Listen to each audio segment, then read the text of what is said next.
The Airbnb landscape has completely changed in 2026, and if you're still looking at this business the same way people did back in 2020, you are already behind. I know this because I'm 23 years old, I manage 45 Airbnb properties generating over $350,000 a month, yet I don't own a single one of them. But more importantly, I've watched this market shift in real time. I have seen the people who got in without a real estate strategy disappear completely. And on the other end, I've seen the people who understood this shift build some of the most profitable short-term rental businesses in the world. So in this video, I'm going to break down exactly what has changed in the Airbnb market going into 2026, why that change is actually the best thing that could have happened for someone looking to get in right now, and the exact model that's built specifically for this new era. But before we get into the opportunity, you need to understand the full story of how the Airbnb market matured. You see, when COVID hit in 2020, hotels felt risky. People didn't want to share lobbies and elevators with strangers, and as a result, Airbnb exploded. Demand went through the roof almost overnight, and what followed was probably the biggest gold rush this industry has ever seen, which resulted in thousands of people jumping on this opportunity. They'll find a property, they'll furnish it with whatever they could get their hands on, and throw up a listing with photos taken on their phone. And then they set a price based on whatever the property next door was charging. And they'll do this without any market research, data, or systems. Yet for a while it worked, because demand was so high that even a poorly run listing with bad photos and static pricing was still getting bookings. The bar for entry was extremely low, but that's also what made it so dangerous. Because what looked like a gold mine was actually a trap for most people. It created an entire generation of Airbnb hosts who thought that they understood this business when really they were just riding a wave. They had no foundation, strategy, or real understanding of what was actually driving their results. And the moment that that wave started to normalize, they had nothing back to fall on. And the numbers prove this. In Melbourne alone, annual revenue per listing dropped 13.5% over 2 years. And only 24% of hosts who were active 1 year were still active the next. That means for every 10 people who started an Airbnb business during that boom, 7 to 8 of them packed up and left. Properties that were booking out every week were suddenly empty. And hosts who never learned how to price, position, or manage a single listing properly started bleeding money every single month. And then the media did what it has always done and ran with the worst possible take. Headlines everywhere were calling it the Airbnb bust. Articles saying the short-term rental market was finished, oversaturated, and dead. But what those headlines were describing wasn't the death of the market, it was the exit of the amateurs, those who didn't understand how to run a proper Airbnb business. And the reason behind all of this was the market started maturing. It went from a free-for-all where anyone could just throw up a random listing and make easy money, to a professional market where only the operators with real systems, real strategy, and real execution started winning consistently. Basically, the bar got raised, and most people, they couldn't keep up. But here's the good thing for you, my friend. The people who never adapted has already left. And what's sitting on the other side of that is a market with genuine demand, less competition, and more room than ever for a person who's actually willing to do this properly. But in order for you to take advantage of this new era of Airbnb, you must first understand the 3 major changes that happen. Because if you don't, instead of building a business that replaces your income, you'll be another person who tries Airbnb arbitrage and fails. And then they go saying Airbnb doesn't work. The business model didn't fail, your systems did. So the first thing that changed was regulations. And to give you some context, cities across Australia have introduced things like short-term rental regulations, occupancy caps, registration requirements, and landlord permission rules. And yes, all of these combined did scare a lot of people off. But simply put, all of these regulations were put into place to act as a filter. The hosts that were operating illegally, subletting without landlord permission, ignoring council rules, they got wiped out. Whereas for someone coming in with the right framework from day one, regulation isn't a barrier. It's actually the thing that gives you an unfair advantage.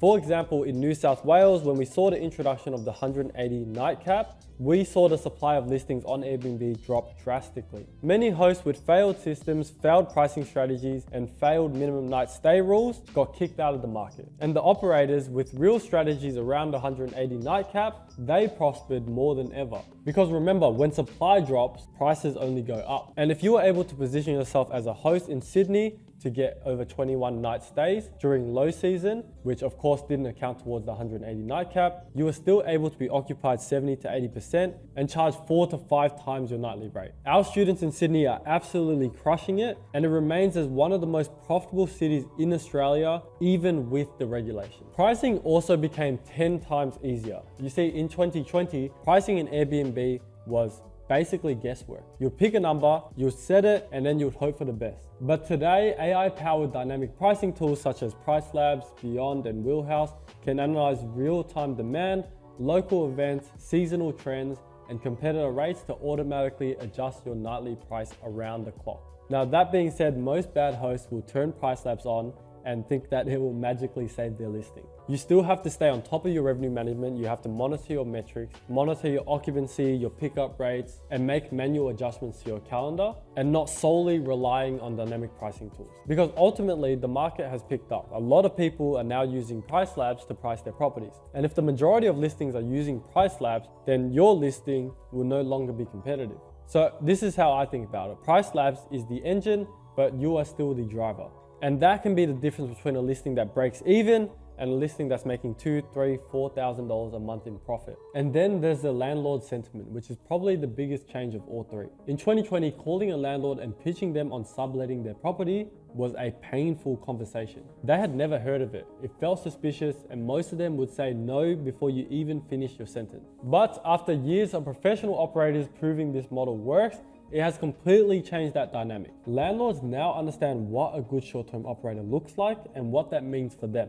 That means reliable rent, zero headaches, and a well-maintained property. The conversation that used to take weeks of convincing now happens in a single phone call. And for someone coming in today with a proven pitch, that door is more open than it's ever been. When I first started Airbnb Arbitrage, it took me 3 weeks to secure my first property. I was dialing every single day. We probably went through 50 inspections before we landed our first one. Today, we make one phone call and we land a property. Now, with all of this in mind, there's one specific model that truly embodies this shift that we're seeing. And it's the reason why Airbnb in 2026 is still a genuinely profitable business to get into. Between everything that we just talked about, regulations, AI pricing tools, and landlord sentiment, all three of them point to rental arbitrage being the perfect model to start today. But what is rental arbitrage exactly? Simply put, you rent a property from a landlord with written permission, you furnish it, and then you list it on Airbnb, and then you get to keep the difference in the middle. So that's the difference between what guests pay per night and what you pay in rent every single month. There's no mortgage,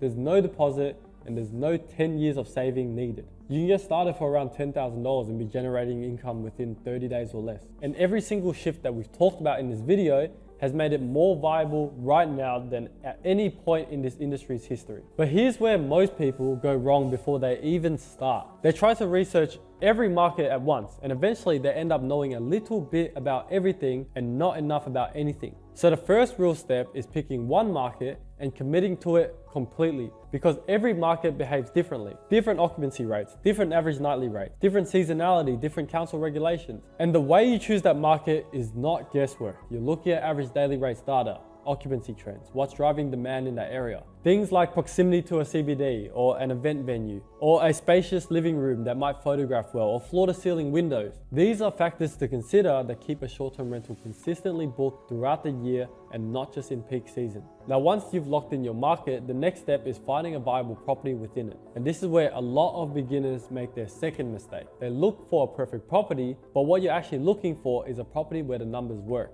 Meaning the gap between what you pay in rent and what the guests will pay per night is wide enough to generate a real profit after all costs. Now, you can use tools like AirDNA that give you real occupancy and revenue data for any suburb, so you can run those numbers before you ever sign a lease. And then comes a step that most people think is the hardest, but is actually the most straightforward when you know what you're doing. Securing landlord approval. This is the legal foundation of the entire model. You are not subletting secretly. You are getting a written approval from the landlord built into your lease agreement. And the pitch is simple. Landlords want a reliable tenant with rent paid on time, zero headaches, and a well-maintained property. A professional arbitrage operator gives them all three of those things and more, which is exactly why landlord conversations in 2026 are closing faster than they ever have been before. One of our clients, Christopher, started his portfolio with his first Airbnb in Lidcombe in New South Wales, and this was a market that was completely untapped with a lack of comparable properties. So we didn't have much data to go off of, but we saw the lack of supply and we saw the potential. And with his first property, Chris pocketed $3,000 in profit in his first month. After that, he picked up a couple more units in Lidcombe and a couple more units in Sydney elsewhere, and now he's at a portfolio of 23 Airbnb properties. And also, he recently quit his job as a forklifter. Now, that's just the starting point. One market, one viable property, and a landlord conversation done right. And from that single property, you could be looking anywhere from $2,000 to $5,000 profit per month, depending on your market and depending on your setup. That is the new era of this business, and the people who understand that are already moving. Now, I know what you might be thinking. This all sounds like too much. And yes, there are a lot of moving parts here, but here's the thing. The reason why most people fail at this business has nothing to do with the market being too hard or the competition being too stiff. It comes down to one thing. They tried to figure it out alone without a proven starting point. And that's exactly why we built B&B Success. Because if you're serious about getting into this business and doing it right from day one, we want to help you. We've helped hundreds of Australians start and scale their own Airbnb arbitrage business, some of them securing their first deal in under 30 days, and some of them securing their first deal within a couple of days of joining us. And if you want us to do the same, the link to book a call with our team is in the description below. We'll help you understand where you're at and map out exactly what your path into this business looks like. But if you're not quite ready for that yet, but you still want to understand what it truly takes to go from zero to your first Airbnb property, then click the video right here, because that's where I break the whole thing down from the ground up. Now, if you enjoyed this video, make sure you subscribe, like, and comment, and I'll see you in the next one.